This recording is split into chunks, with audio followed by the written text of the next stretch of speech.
Hello बच्चों, कैसे हो। पिछले लेक्चर्स में बच्चों हमने आपको क्या है कि काइनेमेटिक्स के फंडामेंटल्स डिस्कस कराए हैं। मोशन इन स्ट्रेट लाइन आपको पढ़ा है। मोशन अंडर ग्रेविटी भी आपको पढ़ा चुके हैं। प्रोजेक्टाइल मोशन का डिस्कशन भी आपको करा चुके हैं। अब इस चैप्टर में बच्चों हम आपको बताएंगे रिलेटिव मोशन। इस रिलेटिव मोशन वाले चैप्टर में बच्चों kinematics, motion in straight line, motion under gravity and projectile motion, सबके क्वेश्चंस मिक्स फॉर्म में आते हैं। तो let's start with relative motion. कि रिलेटिव मोशन के बेसिक फंडामेंटल्स क्या है, पहले उनको समझते हैं। फिर अपन क्या है कि रिलेटिव मोशन में कौन कौन से टाइप के क्या है कि क्वेश्चंस हमें डिस्कस करने हैं, उनको वन बाय वन हम देखते हैं। यहाँ पर अपन क्या है कि ट्रेन्स की प्रॉब्लम भी देखेंगे, कार क्रॉसिंग प्रॉब्लम भी देखेंगे, रिवर वाटर प्रॉब्लम भी देखेंगे, रेनफॉल प्रॉब्लम भी देखेंगे, एरोप्लेन प्रॉब्लम भी देखेंगे, फ्लैग होस्टिंग प्रॉब्लम भी देखेंगे। इस तरीके की क्या है कि वेरियस टाइप्स ऑफ प्रॉब्लम हम यहाँ पर क्या है कि रिलेटिव मोशन वाले चैप्टर में डिस्कस करेंगे। ओके बच्चों, तो let's start with relative motion.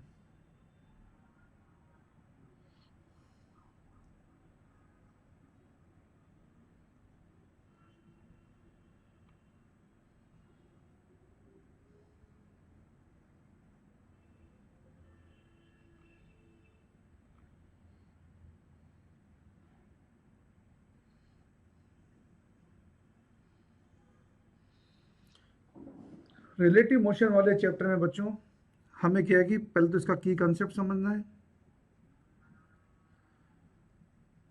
कि रिलेटिव मोशन को हम अप्लाई कैसे करते हैं। इसके बाद हम यहाँ पे क्या है कि ट्रेन क्रॉसिंग प्रॉब्लम देखेंगे।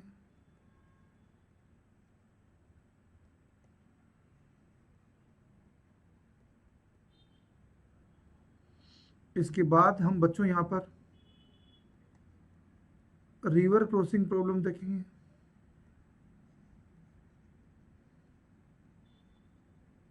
इसके बाद बच्चों हम यहाँ पे अम्ब्रेला प्रॉब्लम पढ़ेंगे।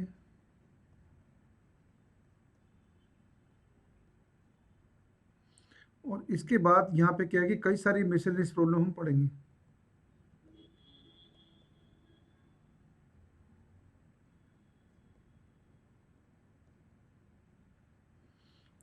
इन प्रॉब्लम्स को करना एकदम सिंपल है। यदि हमें मोशन इन स्ट्रेट लाइन, जिसमें अपन one dimensional motion and motion under gravity के कंसेप्ट आते हैं एंड प्रोजेक्टाइल मोशन के कंसेप्ट हैं, अगर ये हमारे एकदम क्लियर हैं, जो क्लियर है ही आपके, यदि आपको कोई डाउट होता हो तो पीछे के लेक्चर्स आप क्या है कि अच्छी तरह एक बार फिर से सुन लीजिए, आपके सारे फंडामेंटल्स एकदम क्लियर हो जाएंगे। जब आपके पास motion straight line and projectile motion के क्या है कि कंसेप्ट एकदम क्लियर होते हैं, तो रिलेटिव मोशन के क्या है कि प्रॉब्लम सोल्व करने में कोई प्रॉब्लम नहीं है, ये एकदम ईजी है। तो कैसे सोल्व करेंगे रिलेटिव मोशन, तो बच्चों अभी अपन देखते हैं।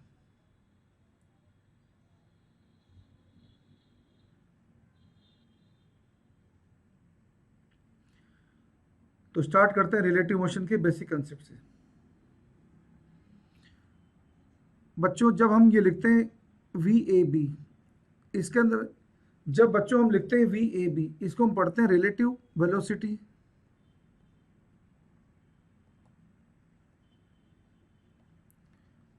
Of object A with respect to object B. यहां पर क्या है कि जो फर्स्ट होता है, फर्स्ट लेटर जो लिखा होता है, ये ऑब्जेक्ट का होता है। सेकेंड लेटर जो लिखा होता है बच्चों, ये ऑब्जर्वर का होता है। रिलेटिव वाले कंसेप्ट में हमेशा क्या है कि ऑब्जर्वर के फ्रेम में एनालिसिस किया जाता है।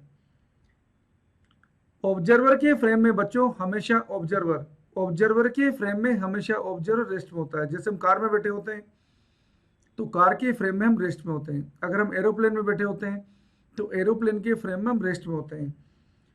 रिलेटिव मोशन को क्या है कि पढ़ने का सबसे अच्छा फायदा यह है कि इससे प्रॉब्लम सोल्व करना आसान होता है।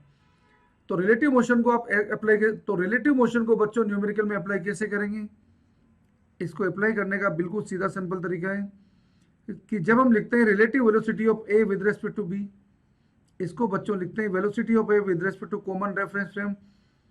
ज्यादातर time common reference frame ground होता है, minus velocity of B with respect to common reference frame. जो यहाँ ग्राउंड होता है। आप इसे सिंपल कॉमन रेफरेंस फ्रेम को कई बार नहीं भी लिखते हैं, आप इसको डायरेक्ट भी लिख सकते हैं।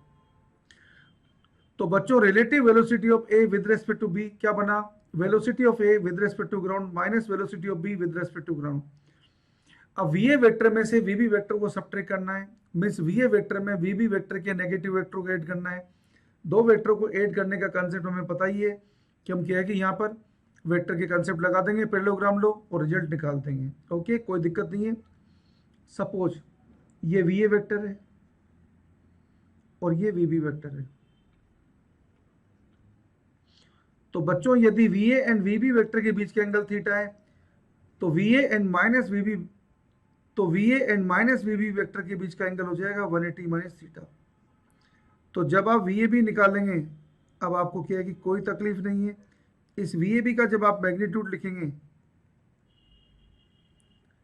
ये वी ए बी का मैग्नीट्यूड आप ऐसे लिख देंगे, V A square plus V B square plus 2 V A V B cos 180 minus theta.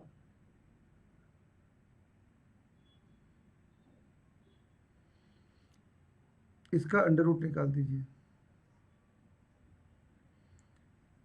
अब आपके पास क्या है कि जो थीटा की वैल्यू होगी उसके अकॉर्डिंग क्या है कि इसका जो भी आंसर आना होगा वो ऑटोमेटिक आ जाएगा बच्चों। एक तरीके से बच्चों ये आपके पास जनरल इक्वेशन बन गई वी ए बी की। सिमिलरली यदि आप रिलेटिव एक्सेलरेशन लिखना चाहें बच्चों तो वो भी आप लिख सकते हैं। सिमिलरली यदि आप रिलेटिव एक्सेलरेशन लिखना चाहें बच्चों तो वो भी लिख सकते हैं। तो ये तो आपके पास क्या है कि इसका क्या है कि कॉमन फ्रेमवर्क है कि हम क्या है कि रिलेटिव वेलोसिटी को प्रेजेंट कैसे करते हैं। ये रिलेटिव वेलोसिटी को बच्चों प्रेजेंट करने का हमारा तरीका है।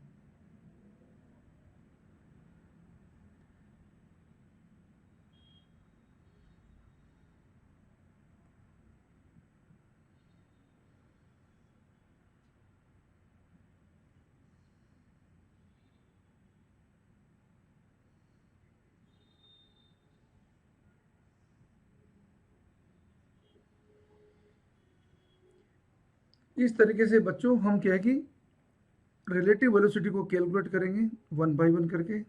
तो आपको क्या है कि 1 बाय 1 प्रोसेस पे लेके चल रहे हैं बच्चों,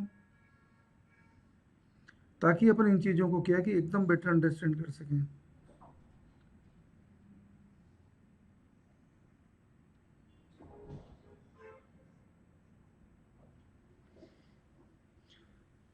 अब आपको डिफरेंट केसेस बता रहे हैं बच्चों। केस 1 बता रहे हैं पहले, जब दो ऑब्जेक्ट सेम डायरेक्शन में चल रहे होंगे बच्चों।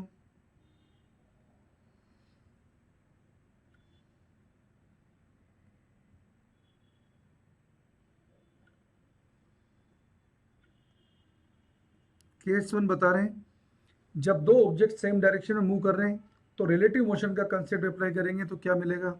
सपोज ये दो कार है जो एक ही डायरेक्शन में चल रही है, ये कार ए है, ये कार बी है। इस कार ए की वेलोसिटी बच्चों वी है, इस कार बी की वेलोसिटी बच्चों वी बी है। तो हम ग्राउंड फ्रेम में तो क्या लिखेंगे, ये ग्राउंड फ्रेम में दिखा रखा है पिक्चर, ये पिक्चर आपको ग्राउंड फ्रेम में दिखा रखा है। यदि अपन कहे कि बी को अगर ऑब्जर्वर माने तो बी के फ्रेम में देखो हम क्या लिखेंगे, बी के फ्रेम में हम लिखेंगे बच्चों वी ए वेक्टर तो क्या हो गया हमारे पास वी ए आई के, वी बी वेक्टर क्या हो गया हमारे पास वी बी आई के। तो बच्चों बी के फ्रेम में हम लिखेंगे वी ए बी, यहाँ पे बी ऑब्जर्व हो गया है तो ये हो गया बच्चों V A vector minus V B vector, जिसको हम लिख देंगे V A minus V B आई के। तो बच्चों relative velocity of A with respect to B का मैग्नीट्यूड क्या है,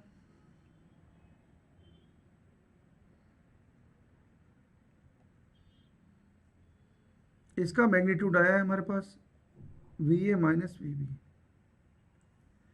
ये कब आया बच्चों, जब हमारे पास दो ऑब्जेक्ट सेम डायरेक्शन में चल रहे हैं। जब दो ऑब्जेक्ट हमारे पास सेम डायरेक्शन में चल रहे हैं तो relative velocity of A with respect to B, इसका मैग्नीट्यूड हमें मिल रहा है बच्चों V A minus V B. Okay, इसे आप डायरेक्ट अप्लाई कर सकते हैं। अगर दो ऑब्जेक्ट अगर अपोजिट डायरेक्शन में चलेंगे बच्चों तो देखते हैं वापस,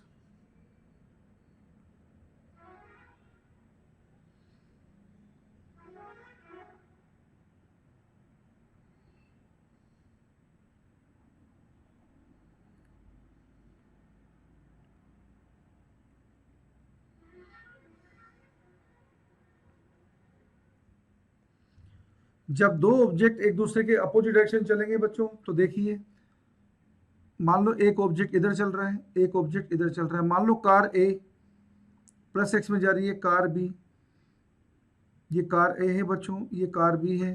कार ए की वेलोसिटी v है, कार बी की वेलोसिटी v भी है। तो हम क्या लिख सकते हैं बच्चों, वी ए वेक्टर को, वी ए वेक्टर लिख सकते हैं वी आई के। वी बी वेक्टर क्या लिख सकते हैं बच्चों, वी बी माइनस आई के। ये तो बात करी बच्चों हमने ग्राउंड फ्रेम में।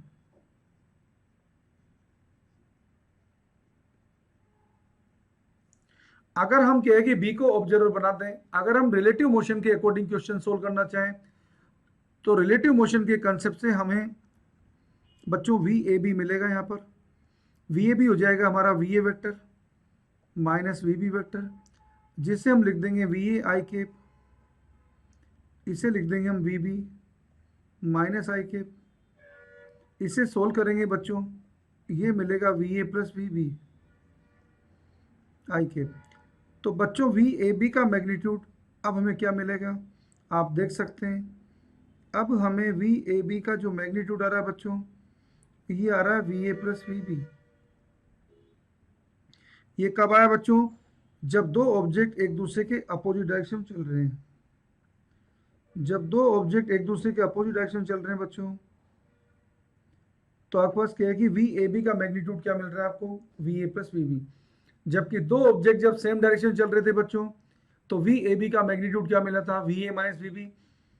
सिमिलरली अगर दो ऑब्जेक्ट एक दूसरे के 90 डिग्री पे चलेंगे, तो यहाँ पे क्या है कि मैग्नीट्यूड क्या आ जाएगा बच्चों, V A square plus V B square का अंडर रूट आ जाएगा। जो भी आप देख लीजिए केस 3।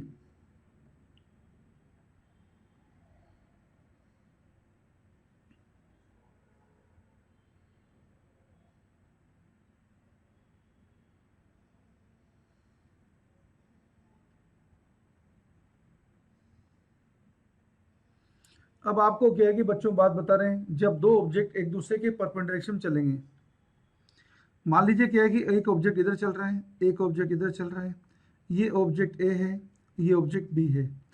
बच्चों ऑब्जेक्ट ए चल रहा है मान लो प्लस एक्स डायरेक्शन में, ऑब्जेक्ट बी चल रहा है बच्चों प्लस वाई डायरेक्शन में। अब हम लिख सकते हैं बच्चों वी ए वेक्टर को ग्राउंड फ्रेम में हम लिख सकते हैं वी ए आई के, वी बी वेक्टर को हम लिख सकते हैं बच्चों वी बी जे के। ये तो बात है बच्चों ग्राउंड फ्रेम में।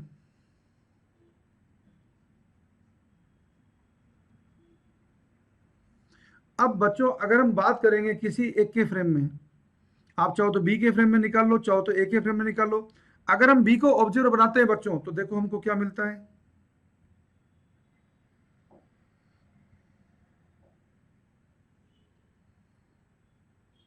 बी के फ्रेम में अगर बच्चों हम लिखेंगे, बी को ऑब्जर्वर बनाएंगे, तो हमारी इक्वेशन बन जाएगी वी ए बी, जिसको हम लिखेंगे V A vector minus V B vector.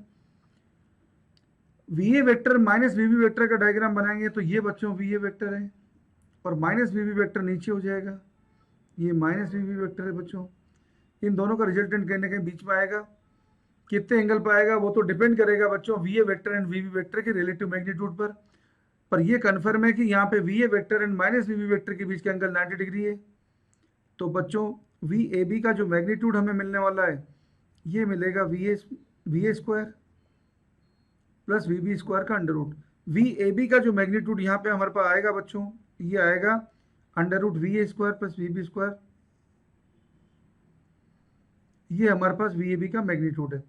अब बच्चों हमने क्या है कि 3 केस देख लिए, इनके अलावा कोई भी केस अगर आता है जिसमें क्या है कि कोई भी एंगल अगर होता है, तो हम आराम से क्या है कि क्वेश्चन को सोल्व कर सकते हैं।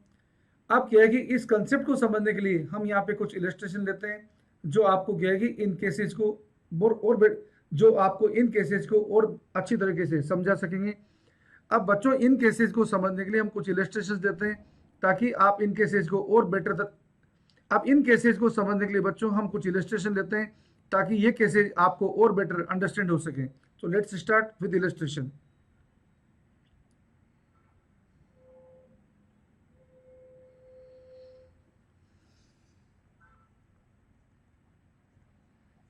देखो बच्चों यहाँ पे क्या है कि आपको दिखा रखा है, ये 2 गाड़ियां चल रही हैं, ये सेम डायरेक्शन चल रही है। पैरेलल ट्रैक पे दो गाड़ियां चल रही हैं, ये कार ए है बच्चों, ये कार बी है। सपोज इमेजिन करो बच्चों, कार ए जो है उसकी वेलोसिटी 40 मीटर पर सेकेंड है, कार बी की वेलोसिटी बच्चों 10 मीटर पर सेकेंड है। और इनिशियली इन दोनों कारों के बीच का जो सेपरेशन है बच्चों, ये हमने मान लिया, ये हमें दे रखा है, कार को पॉइंट ऑब्जेक्ट मान रहे हैं, इन दोनों के बीच का सेपरेशन है 300 मीटर। अब हमें ये पूछा है बच्चों, if the two cars are moving on the parallel track, car A is moving with velocity 40 metre per second, car B is moving with velocity 10 metre per second, considering car to be point object. हमें ये निकालने को बोला गया है कि दोनों कारें कब एक दूसरे को ओवरटेक करेंगी, ये दोनों कारें कितने टाइम में एक दूसरे को ओवरटेक कर जाएंगी, ये हमें निकालना है। या यूं पूछो, हमें क्वेश्चन में ये बोला गया है कि कितने टाइम बाद कार ए कार बी को ओवरटेक कर जाएगी, क्योंकि दोनों कारें तो क्या ओवरटेक करेगी, कार ए ही ओवरटेक करेगी ना। कार ए पीछे से आ रही है, कार ए आगे, कार बी आगे जा रही है, कार ए की वेलोसिटी ज्यादा है तो कार ए को ही ओवरटेक करना ना। तो यहाँ पे बच्चों हमें पूछा गया है कि कितने टाइम बाद कार ए कार बी को ओवरटेक कर जाएगी। तो देखते हैं बच्चों, आप क्या है कि डायग्राम में देख सकते हैं कितने टाइम में कार ए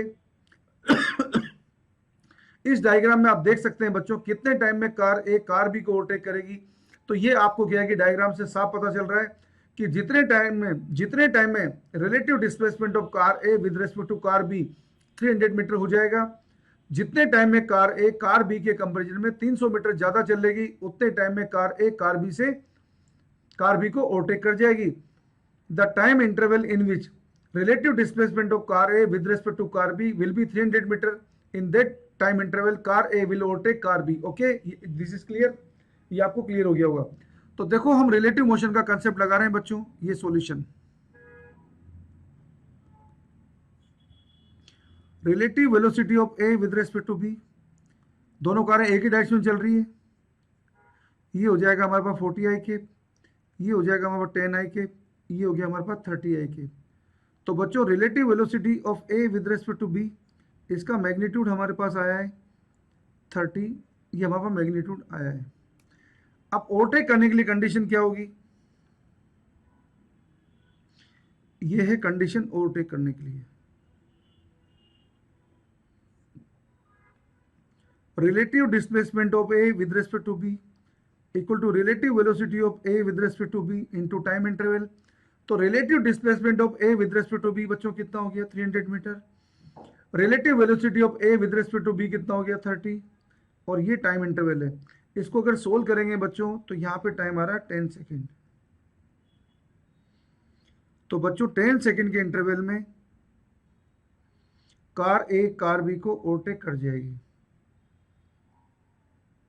अगर कोई आपसे ये पूछे कि जब इसने, अगर कोई आपसे ये पूछे कि इस ओवरटेकिंग टाइम में कार ए ने कितना डिस्टेंस ट्रेवल की है, कार बी ने कितना डिस्टेंस ट्रेवल की है, ये भी आप आराम से निकाल सकते हैं बच्चों। कैसे, देखिए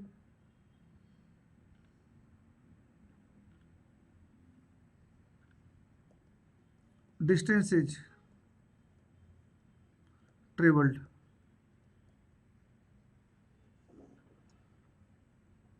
bye car A, car A की बच्चों वेलोसिटी कितनी थी 40 मीटर पर सेकेंड, 10 सेकेंड में ओवरटेकिंग हुई है, तो 10 सेकेंड के इंटरवल में कार ए कितना चली बच्चों 400 मीटर, कार बी कितना चली है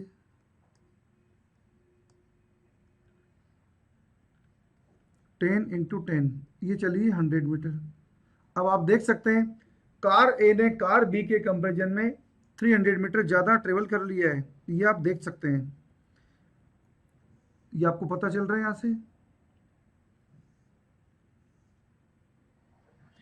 और 300 मीटर पीछे थी। आप इनको क्या है कि अगर आप क्या है कि ग्राफ में दिखाना चाहें तो ये ग्राफ था इसका, कार ए हमारी चल रही थी 40 मीटर पर सेकंड से, कार बी हमारी चल रही थी 10 मीटर पर सेकंड से।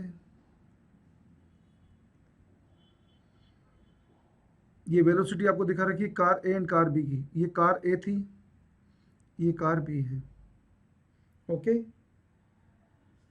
लेकिन डायग्राम के अंदर क्या है कि कार ए और कार बी किस तरीके से थी बच्चों, ये कार ए यहाँ पे थी और कार बी यहाँ पे थी। कार ए कार बी से कितना पीछे थी, 300 मीटर पीछे थी। 10 सेकंड बाद क्या हो जाएगा, दोनों कारें यहाँ पे आ जाएगी। ये मान लो क्या है कि एक पॉइंट है डी जहाँ पे दोनों कारें आ जाएगी। तो कार बी तो कितना चली बच्चों, 100 मीटर, और कार ए कितना चली है, 400 मीटर। दोनों कारें एक ही लोकेशन पर आ गई है, अब ओवरटेकिंग हो गई है। तो this was the solution for this question. अब बच्चों आपको बताते हैं, अगर दोनों कारें एक दूसरे के अपोजिट डायरेक्शन चलती तो ओवरटेकिंग कैसे होती वो आपको बताते हैं। Let's see another illustration.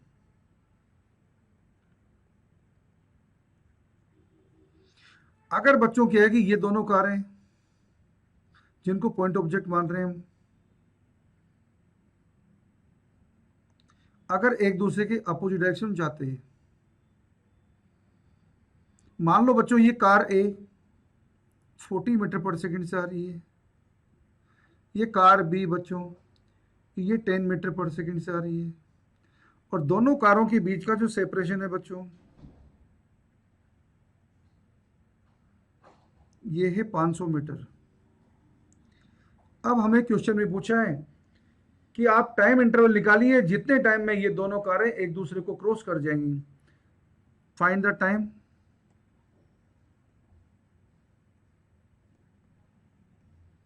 When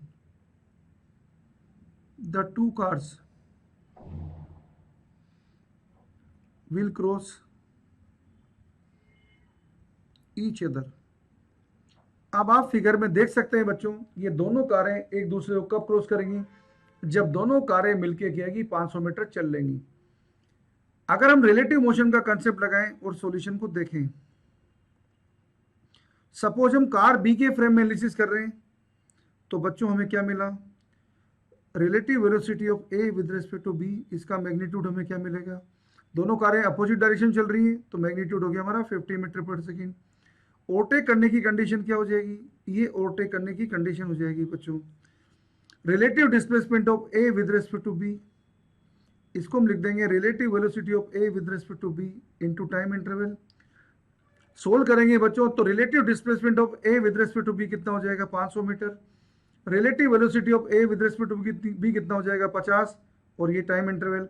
तो यहाँ से सोल्व करेंगे बच्चों तो हमारे पास कितना टाइम आ रहा है, 10 सेकेंड का टाइम इंटरवल आ रहा है, जिसमें ये दोनों कारें एक दूसरे को क्रॉस कर जाएंगी, ओवरटेक कर जाएंगी, क्रॉस कर जाएंगी। ओके, ये क्रॉसिंग टाइम आ गया।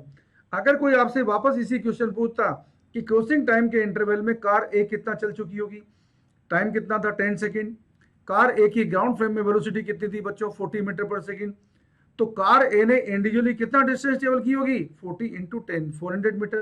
कार बी के बारे में कोई जानना चाहे बच्चों कि कार बी ने क्या है कि ग्राउंड फ्रेम में कितना डिस्टेंस ट्रेवल की होगी, तो आप देख सकते हैं 10 इंटू 10 100 मीटर ट्रेवल की होगी। तो दोनों ने मिलकर कितना डिस्टेंस ट्रेवल कर ली बच्चों 500 मीटर, और 500 मीटर ही सेपरेशन था। इसके बाद दोनों कारें क्या कर जाएगी, एक दूसरे को क्रॉस कर जाएंगी। एक और इलस्ट्रेशन देखते हैं बच्चों, एक और इलस्ट्रेशन देखते हैं ताकि ये फंडा हमारा और क्लियर हो जाए। तो देखिए बच्चों,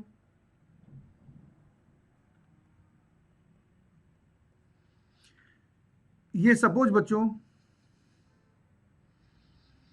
हमारे पास ये राजधानी एक्सप्रेस है, जिसको हम एक पॉइंट ऑब्जेक्ट ट्रीट कर रहे हैं। इसकी वेलोसिटी बच्चों मान लिया हमने v1 है, ये राजधानी एक्सप्रेस है जिसकी वेलोसिटी बच्चों हमने मानी है v1, और इसी ट्रैक पे क्या है कि बच्चों आगे लोकल ट्रेन भी चल रही है, ये लोकल ट्रेन है जिसकी वेलोसिटी बच्चों v2 है और v1 v2 से ज़्यादा है। इन दोनों को हम पॉइंट ऑब्जेक्ट मान रहे हैं, इन दोनों के बीच का सेपरेशन हमें दे रखा है dA। अब बच्चों यहाँ पे क्या है कि राजधानी एक्सप्रेस का जो ड्राइवर है, जब ये d डिस्टेंस पीछे होता है लोकल ट्रेन से, तो इसे मालूम चलता है कि स्टेशन मास्टर ने लोकल ट्रेन को उसी ट्रैक पर गलती से छोड़ दिया है। गलती से अगर क्या है कि लोकल ट्रेन उसी ट्रैक पे चलेगी तो नेचुरल सी बात है एक्सीडेंट होने का खतरा हो गया है। इस एक्सीडेंट को बचाने के लिए ये राजधानी एक्सप्रेस का ड्राइवर क्या करता है बच्चों, ब्रेक लगाता है। In order to avoid the accident the driver of Rajdhani Express applies the brakes. इस ब्रेक की वजह से क्या है कि एक डिसलरेशन क्रिएट होता है जिसका मैग्नीट्यूड है बच्चों ए। इस ब्रेक लगाने की वजह से डिसलरेशन क्रिएट होता है बच्चों जिसका मैग्नीट्यूड है ए। अब हमें यह बताना है इस डी की मिनिमम वैल्यू क्या हो बच्चों, हमें ये बताना है इस डी की मिनिमम वैल्यू क्या हो कि जिससे ये एक्सीडेंट होने से बच जाए। अब आप देख सकते हैं और टाइम भी निकालना है एक्सीडेंट होने से बचने का। अब आप देख सकते हैं बच्चों ये एक्सीडेंट कब बचेगा,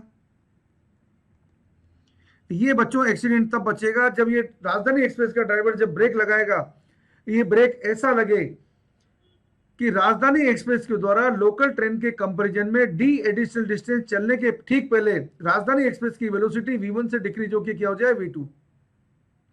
देखो बच्चों हमने क्या बोला आपको, just before travelling an additional distance of D by Rajdhani express after application of brake if its velocity decreases to v2 from v1 then accident will be avoided। Rajdhani Express की वेलोसिटी यदि v1 से v2 हो जाती है just before travelling an additional distance of d by Rajdhani Express तो ये accident avoid हो जाएगा। तो देखते हैं बच्चों जब ब्रेक लगाया, ब्रेक लगाने से डिसलरेशन कितना क्रिएट हुआ a, डिसलरेशन का मैग्नीट्यूड क्या है यहाँ पे a, तो मोशन की थर्ड इक्वेशन लगा रहे हैं। देखो क्या है कि शुरू में रिलेटिव वेलोसिटी क्या है राजधानी एक्सप्रेस की लोकल ट्रेन के रेस्पेक्ट में बच्चों, शुरू में रिलेटिव वेलोसिटी है, relative velocity of Rajdhani Express with respect to local train है v1 माइनस v2। जब लास्ट में क्या है कि यहाँ पे दोनों की वेलोसिटी सेम हो जाएगी बच्चों तो रिलेटिव वेलोसिटी क्या हो जाएगी जीरो। तो हमारी इक्वेशन क्या बनेगी, मोशन की थर्ड इक्वेशन अप्लाई कर रहे हैं तो क्या बनेगी, लास्ट में रिलेटिव वेलोसिटी होगी जीरो, शुरू में रिलेटिव वेलोसिटी क्या है v1 minus v2। Equation use कर रहे हैं थर्ड, v स्क्वायर रिलेटिव में यूज कर रहे हैं v square equal to u square plus 2s वाला, ओके। तो v relative square equal to u relative square, ये माइनस आ जाएगा क्योंकि ब्रेक लगा यहाँ पे माइनस 2ad। तो बच्चों d की मिनिमम वैल्यू क्या होनी चाहिए, एक्सीडेंट अवॉइड करने के लिए d की मिनिमम वैल्यू चाहिए v1 minus v2 whole square upon 2a। ये बच्चों एक्सीडेंट अवॉइड होने के लिए d की मिनिमम वैल्यू इतनी होनी चाहिए। और एक्सीडेंट अवॉइड करने के लिए जो मिनिमम टाइम है बच्चों, लास्ट में v रिलेटिव कितना हो गया जीरो, u रिलेटिव कितना v1 minus v2 minus a into T. तो एक्सीडेंट अवॉइड होने के लिए बच्चों आपने क्या देखा, आपने देखा यहाँ पे टाइम कितना है, टाइम है यहाँ पे v1 minus v2 upon a। ये वो टाइम है बच्चों जिसके अंदर v1 की वैल्यू क्या है कि डिक्रीज होकर क्या हो जानी चाहिए, v2 हो जानी चाहिए। तो ये एक्सीडेंट होने से बच जाएगा बच्चों, तो ये एक्सीडेंट होने से बच जाएगा बच्चों, ओके। तो ये आपने देखा, आपने क्या है कि सेम डायरेक्शन में चलने वाला केस भी देख लिया, अपोजिट डायरेक्शन में चलने वाला केस भी देख लिया, दोनों केस आप देख चुके हैं। आगे आपको क्या है कि इसी तरीके से और प्रॉब्लम भी डिस्कस कराएंगे बच्चों। अब आपको क्या है कि यहाँ पे एक और इलस्ट्रेशन बता रहे हैं जो मोशन अंडर ग्रेविटी वाला, देखिए बच्चों